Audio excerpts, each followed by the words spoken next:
নমস্কার বন্ধুরা, এক টুকরো হেসেলে আপনাদেরকে স্বাগত জানাই। আজকের রেসিপি রুই কালিয়া। চলুন দেখা যাক কী কী লাগছে পেঁয়াজ কুচি, পেঁয়াজ বাটা, লঙ্কা বাটা, আদা জিরে বাটা, গরম মশলা বাটা, পোস্ত, চারমগজ বাটা আর রুই মাছগুলোকে ভালো করে ধুয়ে আমি নুন হলুদ মাখিয়ে রেখে দিয়েছি। আজকে দেখাবো আমাদের এক টুকরো হেসেলের স্টাইলে রুই কালিয়া। চলুন শুরু করি রান্নাটা। প্রথমে কড়াইয়ের মধ্যে আমি সর্ষের তেল গরম করে নিয়ে তার মধ্যে আমি মাছগুলোকে ভেজে নেব। মাছগুলোকে আমি হালকা করেই ভাজবো, খুব বেশি কড়া করব না, তাহলে কিন্তু স্বাদটা চলে যাবে। আমি মাছগুলোকে যখন ভাজবো বেশি নাড়াচাড়া করব না, কারণ মাছগুলো কিন্তু ভেঙে যেতে পারে। দেখুন আমি কিন্তু হালকা করে আমাদের 4 টুকরো মাছ আমি এখানে ভেজে নিয়েছি। সেই তেলের মধ্যে আমি একটা গরম মশলা মানে এলাচ ফোড়ন দেবো, তার মধ্যে দেবো একটা শুকনো লঙ্কা, গোটা জিরে আর দেবো কিছুটা চিনি। ফোড়নের গন্ধটা ভালো করে উঠে এলে তার মধ্যে আমি পেঁয়াজ কুচিটা দিয়ে দেবো। পেঁয়াজ কুচি বলতে এখানে আমি 4টে ছোটো দেখে পেঁয়াজ নিয়েছিলাম, তার মধ্যে হাফ দিয়েছি কুচো করে, হাফ দিয়েছি বেটে।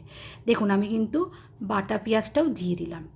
এরপরে আমি এটাকে ভালো করে নাড়াচাড়া করব। পেঁয়াজে বাটার গন্ধ যতক্ষণ না যাচ্ছে ততক্ষণ নাড়াচাড়া করতে থাকবেন। তার মধ্যে দেবো নুন, কাশ্মীরি লঙ্কার গুঁড়ো, দিয়ে দেবো আদা বাটা, জিরা বাটাটা। আমি কিন্তু এখানে হলুদ দেবো না, দেবো শুকনো লঙ্কার সাথে আমি কাঁচা লঙ্কাও বেটে নিয়েছি তার মধ্যে। এরপরে আমার মশলা যখন কষানো হয়ে যাবে তার মধ্যে আমি পোস্ত আর চারমগজ আমি বাটা দিয়ে দেবো। এটা দিয়ে নাড়াচাড়া করতে করতে আমি পাশে দইটাকে ভালো করে ফাটিয়ে নিয়েছিলাম।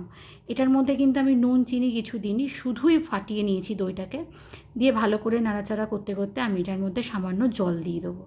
দেওয়ার পরে জল মানে কিন্তু আমি ওই দই যে ফাটিয়েছি সেই বাটিটা ধোয়াই জল দিলাম। এবার আমি নাড়াচাড়া করতে করতে এটার মধ্যে আমি দিয়ে দেবো মাছগুলোকে ভালো করে এপিট ওপিট করে আমি মিশিয়ে নেব। তার মধ্যে আমি এই বাটির হাফ বাটি জল দিয়ে দেবো, আর কিন্তু দেবো না। এরপরে আমি দেবো গরম মশলা বাটা। আমাদের রান্নাগুলি যদি আপনাদের ভালো লেগে থাকে তাহলে অবশ্যই আমাদের চ্যানেলকে সাবস্ক্রাইব করে পাশে থাকা বেল আইকনটি টিপে দেবেন। আর লাইক শেয়ার কমেন্ট করতে ভুলবেন না। আজকের মতো আসি বন্ধুরা, পরে আসবো নতুন একটা রেসিপি নিয়ে।